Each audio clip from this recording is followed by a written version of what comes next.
What do you mean you are cutting me off? I spluttered in shock.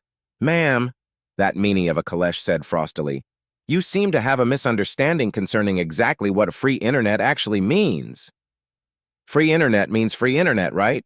Free internet assumes something that's called typical use. It is intended to be a convenience for our guests, a way for them to stream media, surf the web, and communicate with friends and family. It is not intended to be used for business purposes, she said as she paused and pulled up some records on her computer. And you, Miss Sheloran, were consuming bandwidth well above anything that can be remotely considered typical. Our connection is for all of our guests to use, and it is unfair to the others if all of the bandwidth is consumed by one guest who is clearly using our connection for atypical purposes. That darn Kalisha bent her eye stalks to look directly into my eyes, just shooting disapproval beams at me. You can understand that, can't you? Yes, I replied, trying to be as polite as I could. Yes, I understand, and I promise that after this I will behave. But I absolutely need to finish what I am doing, please. I'm sorry, she said firmly. Your internet connection has been suspended for the remainder of your stay. She straightened her uniform and wiggled her eye stalks at me. Will you be checking out now? What if I paid you? I asked in desperation. I absolutely had to finish that download. I just had to. Are you offering me a bribe? Asked frostily. I mean, you could feel the pooping temperature drop. Would it work? I asked, giving her my nicest smile. No. Good day. Ma'am, she replied, packing truly Kalesh levels of sarcasm and meanness in that final ma'am. I tell you, those Kalesh can be really, really nasty without actually being nasty. That ma'am was a real cussing out. I, not exactly knowing what to do, wandered back to my room. Oh, poop, this wasn't good. So did you get the internet fixed? Kraxina asked brightly as I stomped back into the room. No, those assholes cut us off! I yelled as I threw myself onto the bed. Oh, you said a dirty word, Kraxina giggled. Oh, poop, I did.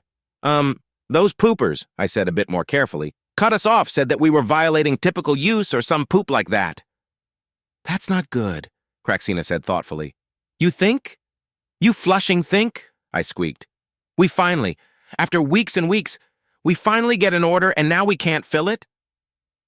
I buried my face in my pillow and moaned. The guy is already on his way. If it isn't ready, we're fucked, Kraxina moaned, finally catching on. Right. They will murder us on the message boards. We'll never get another order. We will be out of Flushing business. Shit, what are we gonna do? Kraxina yelped. I gotta call Baxlon, I replied. He could figure this out. He just had to. Not surprised, Baxlon said as he handed me a cup of relaxing herbal tea. Some less than reputable people will check into a hotel and use their internet to do less than reputable things. Typical use, my ass. Their security AI flagged you. They just weren't going to accuse you of anything to your face. I wasn't doing anything wrong, I squeaked. I have permits and stuff. I did. Everything was 100% legal, no matter how it looked.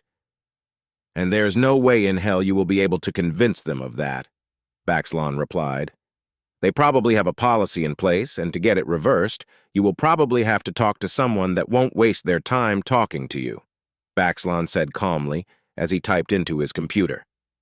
Yep, thought so. You're screwed. What do you mean I'm screwed? Most hotels use the same internet provider. This flag is going to follow you. You will be lucky to get internet anywhere now. What am I going to do? I squeaked. I knew I was squeaking, and I didn't pooping care. I was completely losing it. Well, you are going to finish this download using my connection here, Baxlon replied. I have a spare office. Just set up in there and finish the gig. After that, well, you are going to need your own connection. Woo! Thanks, Baxlon. You're a lifesaver. I gotta protect my interests. I can't have you going out of business before you even start, can I? He laughed. Now, while you are taking care of this job, we need to go ahead and set you up with your own connection. I don't want what you're doing being traced back here just in case. Just in case of what? I asked dubiously. I really didn't like the sound of that. We, and by we I mean you, are playing pretty fast and loose with the law. Everything you are doing is legal, technically, but that doesn't mean that you won't possibly run into trouble. If that happens, you definitely don't need my office shut down along with you, understand? I thought that all the licenses would keep me from getting in trouble, I said quietly. I mean, seriously. Why did I go through all of that flushing hassle? What was I paying this fish for anyway? They should, but the key word there is should. Baxlan chuckled, blowing bubble rings. If everything that should happen did happen, then I wouldn't have a very successful business, would I? Don't worry, Baxlan said as he put a mechanical hand on my shoulder. Stick to the plan and you will be in the clear. You are paying me a cut for a reason, remember? Oh, okay, I said glumly. This blew scum bubbles. Now you go, get your gear and finish the download. While it's cooking, we will start going over your options. Once Craxina was set up in the spare office and happily scooping mini crystals into the burner's hopper, I was once again in Baxlan's office. Okay, Internet, Baxlan said in a crisp, business-like voice. You need your own connection, which means your own address, preferably a business one. How much is that going to cost? I asked. That fortune I robbed was looking less and less fortune-like by the second. We're getting there, Baxlan smiled. Now you can rent an office space somewhere. That would be a bit cheaper and would already have a business connection, but your internet would still be provided by the landlord and would probably be monitored by a crime prevention AI just like the hotel.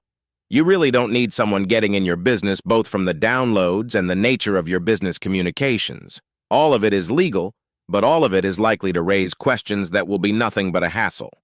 Rented offices run into the same issues with criminals that hotels do, just bigger ones.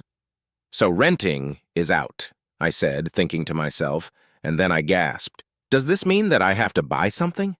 How much?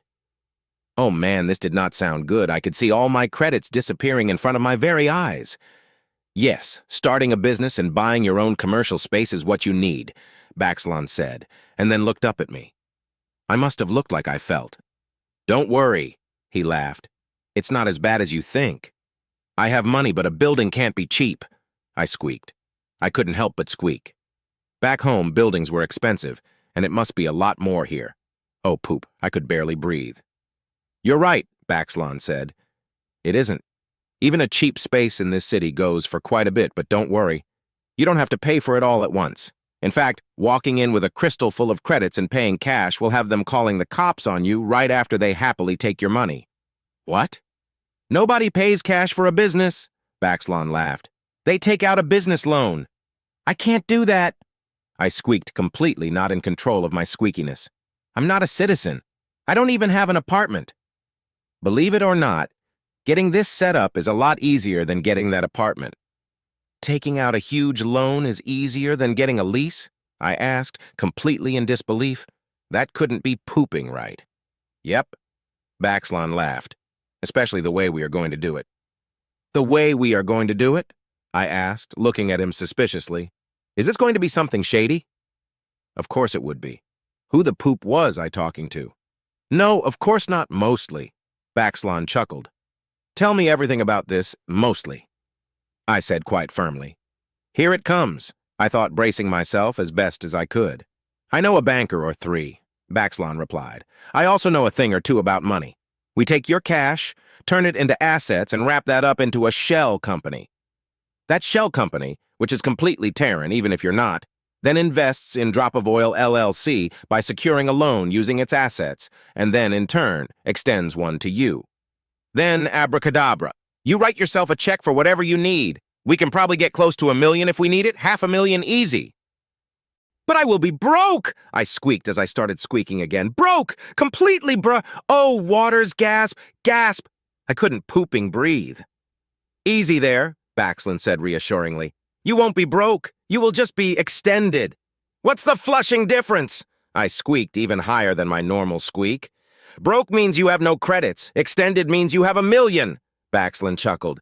Gasp, gasp, gasp, gasp. I really couldn't breathe. I was completely losing it. You gonna be okay? I think I'm gonna be sick, I groaned. It wasn't a freaking figure of speech either. I was about to lose my breakfast. Baxlan laughed a belly laugh as he handed me his wastebasket. And the best part is that you still have your original money, Baxlin said with a grin. The shell company will still contain all of your original assets. You can even make interest off of it. This can't be legal, I accused. There is no way this could remotely be anything close to legal. Could it? Oh, but it is, Baxlin said, spreading his mechanical arms wide. This is how the big boys do it. But I'm not a big boy. I'm a little plath. Oh, Waters, I stammered, feeling tiny for the first time in a long while. Well, do you want to be a little plath who gets booted from hotels and can't make her orders? Or do you want to put on your big girl panties and actually make bank? I want to make bank, I finally managed to say, and it was true. I didn't want to be little. I wanted to be one of the big boys. It just scared the poo out of me. Okay, then, pull up those panties and let's get started. Just a few days later, with entirely too many credits that didn't actually exist to my name, I was looking at a small, abandoned strip mall. It's so big, I squeaked. Boy, was I ever getting tired of squeaking, but I just couldn't help it. Don't you have anything smaller? I do, a smartly dressed human male replied. But not in this neighborhood. It may be big, but this is one of the cheapest commercial properties currently on the market. But why is it so much cheaper? I asked, just a little bit confused. The realtor looked around nervously. It's, because of the location, he said, looking around again, expecting to get mugged any second. Startown is not, well, not the most desirable of areas. Oh, but it's perfect for me, I exclaimed. I need to be down here because of its proximity to the starport. Well, let's take a look inside, shall we? The realtor said. He sounded really excited, but not trying to be excited. Weird. It already had bars on the windows and everything. That will sure come in handy. Well, you are now the proud owner of a ratty strip mall. Congratulations, Baxlin said the next day as we were sitting in his office. Great, I squeaked. I was back squeaking again. I just spent a lot of money. Aren't you going to ask me how much you spent for it? Baxlin asked with a gleam in his eye. How much? 200,000 even. What? Sheloran squeaked happily. But they were asking for... Yeah, and they had been asking for that for a long time, Baxlin chuckled. Earned my commission on that one, didn't I? Yeah, you did, I yelled, jumping on his desk and hugging his globe. That was over half off. And I own it, like for real? As real as it gets, and get the fuck off of me. Baxlin laughed. I jumped off of his desk and went back to my seat. Now we need to think about what you are going to pretend to be, Baxlin said in his business voice. Pretend to be? I asked. I was really confused. Why would I have to pretend? I really don't think you want to put Drop of Oil LLC smuggler supplier on the door, do you? No, I replied. No, that wouldn't be smart at all, would it? So we need to set up a front for you. Okay, I knew what a front was. I needed to come up with a fake business that was real but actually fake. And preferably make it a cash business while we are at it. Could come in handy later, Baxlin continued. Oh, I knew that one too. Am I going to be doing money laundering? I asked cautiously. I didn't think that I needed to do that. Oh, you don't. At the moment anyway, Baxlin chuckled. But you never know what the future will throw at you, so it's best if we get that going now. You have a lot of space, maybe a laundromat? I pondered. I had done my criminal homework, and laundromats were like so textbook. Wasn't that kind of obvious? I pondered, and then it hit me. Coffee! I can make coffee drinks real good, I exclaimed excitedly. I can open a coffee shop, and since I'm going to have great internet, I can open a cyber cafe too. Those will do really well in Startown. I got really excited. I saw a story about the Terran cyber cafes and those really neat little tiny rooms. People even slept in them. I bet one of those would do really super near the starport with everyone coming and going. Poop! I had plenty of space and could put in loads of those little room thingies. That could work, Baxlin said thoughtfully. Problem is that it actually sounds like work. I mean, you would have to man the desk, make coffee, tend the cubicles, you know, shit like that. Oh, I don't mind, I said excitedly. I mean, this sounded super cool. Well, it's your money, Baxlin chuckled. I guess the cubicles would be cheaper than buying or leasing commercial laundry equipment and a lot cheaper to operate. It's not like it actually has to make money, you know. Oh, I know, I said, trying to look cool, but I just knew it would take off and do really well. Give these guys a call and they will help you get the place set up, Baxlin said as he texted me a business card. I've worked with them before. They do good work and don't ask a lot of questions. Great, I squeaked. Oops. I squeaked. I couldn't help it. I was just so excited. It took almost a month for everything to get built and installed, but poop, it looked amazing. The cubicles were super nifty, just like the ones I saw in the Hollow, and my front lobby was super nice with comfy furniture that would accommodate a bunch of different species and my coffee setup. I went ahead and got the nice machines. I know that it's supposed to be just a front, but I couldn't help myself. I thought that it would be really scary and stressful spending all those credits. But once you get started, it's really hard to stop. It was okay, though. This place looked wonderful. I still had some money left on my loan, too. I ran a few ads letting everyone know I was open for business, and nobody showed up. Nobody, absolutely flushing nobody. What the poop? I bought a big sign for outside, and that helped a little. I had a few people trickle in, but not anywhere nearly enough. Thank the eternal waters, it was a front. I mean, if I was actually depending on this business, I would have lost my pooping mind right about then. My real business wasn't going all that much better, but each deal was worth a pretty good bit, and my first deal went through with no problems, and the, independent contractor that bought my product reported that it sold quite well. Thanks to that, I was able to get a few more deals going, but it was nowhere near the mountain of credits I had led myself to believe. Oh, I was selling a lot of copies per deal, but once you figured in the costs of the mini crystals and the media itself, I wasn't making anywhere near as much as you would think. Still, things were slowly gaining traction, or that was what I told myself as I had to use some of what was left of my line of credit to make my first payment. Then, my second, then my third. That's about where I started pooping myself a little. I asked Baxlin what would happen if I went under. He promised me that I wouldn't go to jail, which was my first worry. I mean, this can't be legal. He just said something about going bankrupt and something about restructuring and how Drop of Oil could go under, but the shell company would still be safe.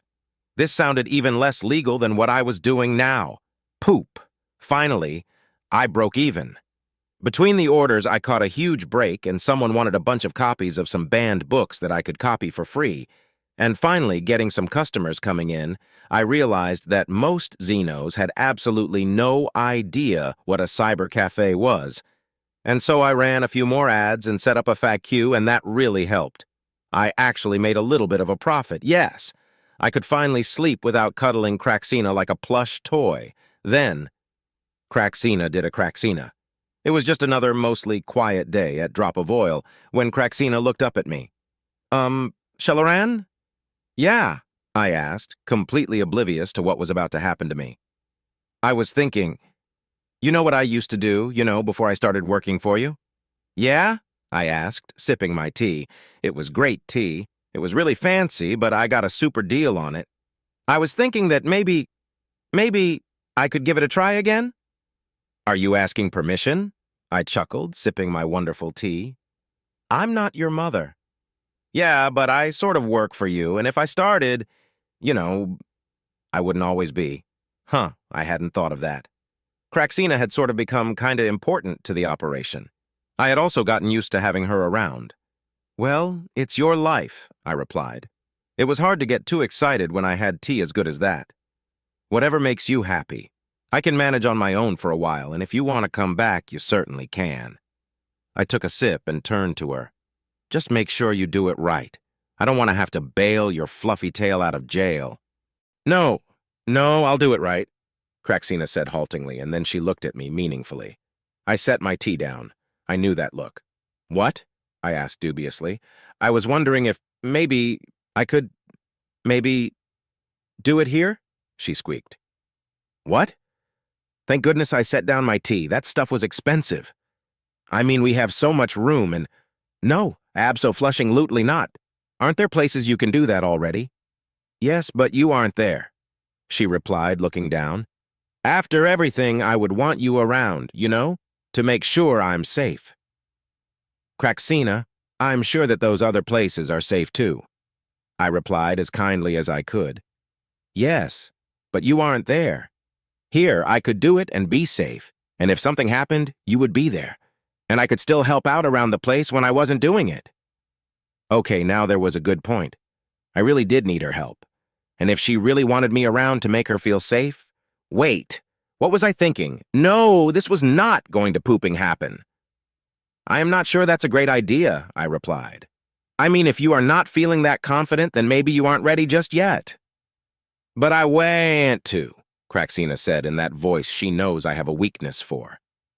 I'm horny as fuck, and you don't want me bringing people back to the hotel. No, I do not.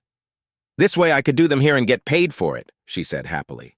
I would be safe and I could get my fuck on. This is way too long for one of my kind to go without. It can't be healthy. I just sipped my tea. She did have a point. She can get her little freak on and I wouldn't have to worry about her. Wait, no, I told myself. This was a bad idea. And I could pay you, Craxina said happily. Those brothels take a cut, you know. Why not give it to you? I sighed. We did have space we weren't using, and it would keep Craxina off of the street, and here where I could keep an eye on her stupid tail. I could feel myself starting to give. Okay, I said after a moment. Craxina's eyes lit up. It was impossible to say no to her sometimes. If I agree to this, it's only for a little while. You can find out if you are up to this, and if it's something you really want to do, then you need to find a real place to do it in. Deal. I meant well. I really did. I mean, she had a safe space to explore this part of herself again, and I got to know that she was safe and not bleeding to death in an alley or trapped in the back room of another hotel. What could possibly go wrong? Well, nothing did go wrong. A quick check of the applicable regulations showed that what she and I were doing was perfectly legit. She, as an independent sex worker, could take appointments wherever she wished as long as it wasn't on the street and it was a safe environment. Well, me sitting in the lobby brewing coffee or dare to dream making copies, not that it was really happening all that often, darn it made it pretty pooping safe. If anyone tried to hurt my Craxina, they were going to get to taste the business end of a mini cooker. It became the new normal. We would be working and then some guy or girl would wander in looking for Craxie, that's what I started calling her, Craxie, and off they would go to her little nest and back. They would then pop out later with big smiles on their faces, and Craxina would then rent a cubicle for several hours. I guess setting up a cash business wasn't such a bad idea after all. Then it happened. One day a strange-looking little purple thing came in looking for Craxina. I thought it was one of her clients, but instead Craxina brought her over to me. "Hey, Shelley," she said with that look. I carefully set down my very nice, very expensive tea. Well, nobody else was buying it, and it was a shame for it to go stale, as a less-than-pleasant realization dawned upon me. "No," I said and picked my tea back up. "But Shell?" "No, not happening." "But she doesn't have anywhere else to go," Craxina said, using that diabolical voice. "Not my problem. Not my problem," I repeated to myself. "Then she should go to the union and set up in a brothel, a real one. But she can't." "Not my problem," I repeated my mantra to myself. "Not my concern," I said, sealing the proclamation with a sip of my tea. "But she's on the street. She's gonna get hurt." I'm already regretting asking this, but exactly why can't she go to the union? I asked. Ploxney, that was the little purple Xeno's name, proceeds to tell me this long, involved tale of woe about how she isn't documented, here, illegally, that she doesn't have the money to leave. She then told me about how she was getting ripped off really bad where she was working and how she just needs a safe place to work until she can get enough money to get on a ship and back on her way. Then she showed me the bruises where she had been raped. Poop. So now Ploxney was hanging around. She was nice, didn't cause any trouble, didn't make a mess, and cheerfully paid just like Craxina did. I tried to tell her not to worry about it, but she insisted. She wanted to earn her keep, and I just got tired of fighting her over it. I even let her keep money with me since she didn't have a safe place to keep it. I just put a lockbox in the back with her name on it. She was so grateful for just that, and the meals that I would feed her when she was around. I'd send her out with a lunch order, and she would bring back food for all of us and was always so careful with the change. It was hard not to like her. Ploxney is pretty darn cool. After Ploxney came Vzul, who had a similar story to tell. The poor thing had a really bad problem with what the Terrans call voxel, a street drug. I managed to get her into rehab after a little while. She drops by every now and then. She is doing really well and helps me with my studies. Yes, I'm still working towards that darned certificate. After Vizzle came Twitch. She was Federation and down on her luck. The fact that she could work for the Sheloran was a big deal for her because nobody was going to fuck with her here. I had to make it quite clear to her, and several more Federation Xenos who showed up right after that, they under no circumstances worked for me. They were working for themselves, and I just happened to have some space they could use. About then, Kraxina and the others built some really nice little rooms in the spare area.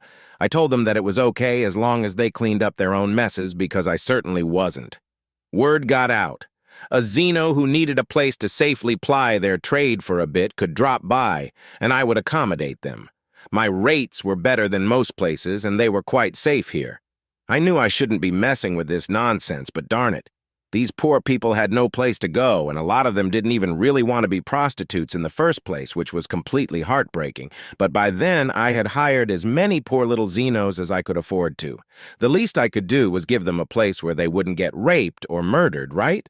On the bright side, my coffee shop was doing a lot more business as a waiting room than it ever did on its own, and I really didn't want to admit it, but the girls and a couple of boys really did put me over into the black when it was tight. All in all, it was an okay arrangement. I never had any trouble from the clients, nor did I with the, independent contractors who were beginning to crawl all over the place. Heck, I was even starting to put together study sessions for people who wanted to work towards their certificate. We were starting to bring in enough to hire our own tutor. Then, trouble. Big, huge, scary trouble. I was actually in the middle of a big download. I actually got a pooping order when Hlongen called me to the front. Standing there were about a dozen really mean-looking women and one Juona. They were armed, very well armed, and were wearing was clearly soft armor styled to look like street clothes. A blazer doesn't have multiple layers of fabric like that. What? I sew, okay? All hell was breaking loose in the special area, as more of these women were starting to drag out all of my people. Yes, I had started to think of them as my people cause they needed to be someone's people, damn it. And their clients in various states of naked. What the poop is going on here? I squeaked. I tried to sound tough, but no, I squeaked. We have the same question, a very muscular woman replied as she pulled out a badge of some sort. Gretchen Mathers, Sex Workers Union Investigations Division. Poop.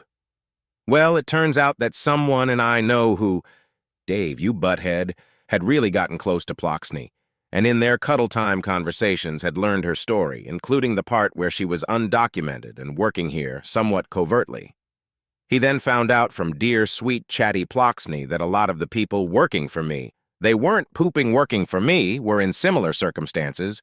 This concerned him, and after looking into me by watching some of those pond-cursed documentaries, he got even more concerned, so the little jerk called the union on my stubby little tail and got me raided. In his defense, he meant well. I still let him visit because Ploxney won't work anywhere else, and he did mean well, and Ploxney asked really, really nicely. Well, the union rolled in expecting to raid a human trafficker and held me at pooping gunpoint. The guns didn't scare me as much that stun rod that the Juona was holding with the disturbingly rounded tip. The way she kept saying that she really didn't like slavers as she moved it back and forth was very, very disconcerting. They wouldn't let me talk. They just kept me there and took each of my slaves in the back and talked to them individually. I knew that Kraxina had a mouth on her, but wow, she really gave them a piece of her mind. Fortunately for me, the scary rod went away pretty quickly, and so did the guns. But who cares about those? And even more fortunately, the union found the whole situation rather humorous. It turns out that I'm not the first mother hen, as they called me, they have encountered. I found out a few very important pieces of information. 1. Yes, it is legal for individuals to engage in prostitution in a safe environment, but if more than 3 of them are using the same environment at the same time, it is now an unlicensed brothel. Oops. 2. It doesn't matter if you are documented, undocumented, legal, or illegal. You can get a card from the union. They don't report, and it really doesn't matter that much to the Republic anyway. If you are undocumented, they will just do a quick check to make sure you aren't a serial killer or wanted in the Empire and register you. It's really no big deal. I've now helped more than a few illegals get that all sorted out. 3. The Sex Workers Union is in fact deputized to handle these sorts of things directly without having to go to the police and will happily storm a suspicious site. 4. I almost got my butt kicked and quite possibly probed by a prison rod with a self-lubricating tip because I bore a strong resemblance to a human trafficker.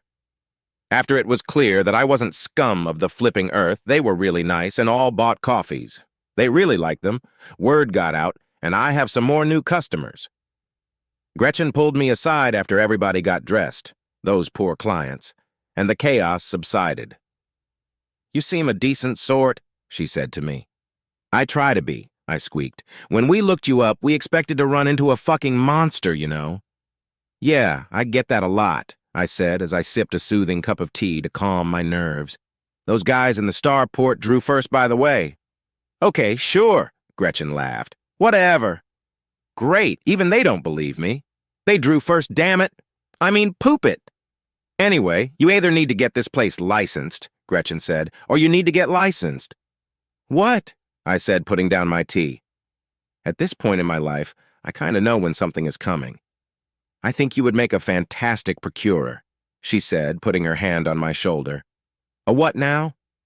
"A procurer. They are an individual licensed by the union to arrange for services. They act as a go-between between some of our providers and the public, an agent if you will. In return, they are typically paid a commission for their service." "You mean a pimp?" I squeaked. "A pimp gets to meet Alexa and her special rod," Gretchen laughed. "A union procurer works for the provider, not the other way around. It would be a handy way for you to keep this operation of yours running, continue to help the wayward souls that seem to flock here, and keep us from kicking in your door on a continuing basis." She paused as one of my workers handed her an espresso. "You would also gain access to a database of providers from across the planet, which would increase your earnings significantly and do us a great favor as well." She took a sip and nodded approvingly. "Yeah, I'll definitely be coming back here." She then looked at me. "It's hard to find people who make good procurers, and I bet you would be a fantastic one." I felt that all too familiar feeling. Fate closing in around me. It appears that I was about to become a procurer now. Great, a non-pimp. I chuckled. Pimp was not on the list yet. I get to check off another box. Okay, I sighed. How do I become one of these procurers? It didn't take long. There were a few classes I had to take and a test I had to pass. The test was easy. It was just about all the rules and stuff. So, I'm now a procurer. It's actually pretty nifty. I can issue union cards and help my fellow lost little Xenos navigate at least part of this weirdness that is the Republic. I also have a list of every single licensed brothel in the whole pooping Republic, and I get a referral bonus if I can get someone out of my skirts and into a real place of business. Not that many go for it. Most are very happy with me, darn it. What?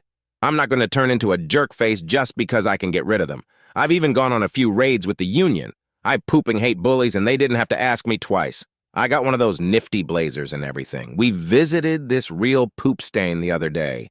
He got to spend a little time with Alexa. By the way, Alexa is a dominatrix when she isn't out there fighting the good fight and is available on Thursday if that is your sort of thing. I still can't believe I'm doing this. Oh, I think I broke Baxlon. He wanted to be furious with me for getting involved in all this nonsense without talking to him, but at the same time, he was about to pop his gills laughing at the thought of me being a pimp now. I had to promise him to talk to him whenever I did anything from now on. I think I will. And I swear if one more person asks if I'm available, I'm going to shoot them in the naughty bits. Bwahahaha! Sam, my former boss, howled with laughter as he leaned against my bar for support. "Go ahead," I said, sipping my tea. "Laugh it up, jerkface." "Oh my God, Sheloran!" he gasped. "And here I was pissed off that you set yourself up as competition."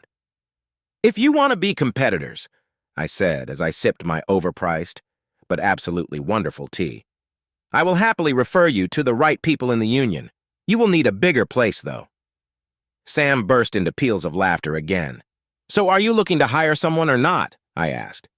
"I have several Xenos who know how to make coffee your way and would love to work someplace, less interesting." More laughter. "Actually, yes, I would love to interview 2 people." Sam said, as he finally stopped laughing. I failed to mention that both of the applicants I would be sending his way did not actually make coffee for me, but in fact worked in the back, and had been carefully trained in preparation for transitioning to a real job, something that both of them really wanted. It tears me up that some of my people aren't like Craxina, but just desperate. I do what I can, but it's never enough, damn it. At least I can keep them safe, right? Craxina picked that moment to saunter out from the back in nothing but a robe I finally made one that she will keep on, and looked over at Sam. "You my 12:30?" she asked. No," Sam replied, completely flustered. "Wanna be?" "No, thank you." "You're missing out," she said, and then made herself a coffee. It was my turn to laugh. "You are, you know," I said, unable to resist. "What?" Sam asked, still staring at Craxina. "Missing out," I grinned. Sam blushed and stammered something about having to get back and left. As he did, I looked over at Craxina. "You have completely ruined me," I chuckled. As she was about to reply, the phone rang. I answered. "Hello? Drop of oil, coffee, and media. Can I interest you in—" "Sci, yes. You are interested in a Xeno's feet? Hooves? Sci, that's an odd request, but let me check. Yes, we do have a provider with hooves. Yes, I can send you an image. I'm certainly glad it makes you that way gross. I can certainly assist with that. I just need your client ID num. No, that provider requires a... No, I don't care if you are a nice guy. The provider requires an ID. Look, dude, if you want the hoof, you need the ID now unless you have one. Click." I hung up. "Hooves?" Craxina laughed. "And you will never guess what he wanted her to do with them," I replied, sipping my tea. "Tell me." "Sorry." I smiled at her. As a procurer, I must respect my client's confidentiality. "Ah," I grinned. But since he didn't actually become my client, he wanted her to. "Oh!" Craxina replied, laughing. "Humans are so pooping weird," I muttered as I sipped my tea. "Good thing, right?" she replied. "No way we could keep this place open without them." "Please don't remind me," I laughed.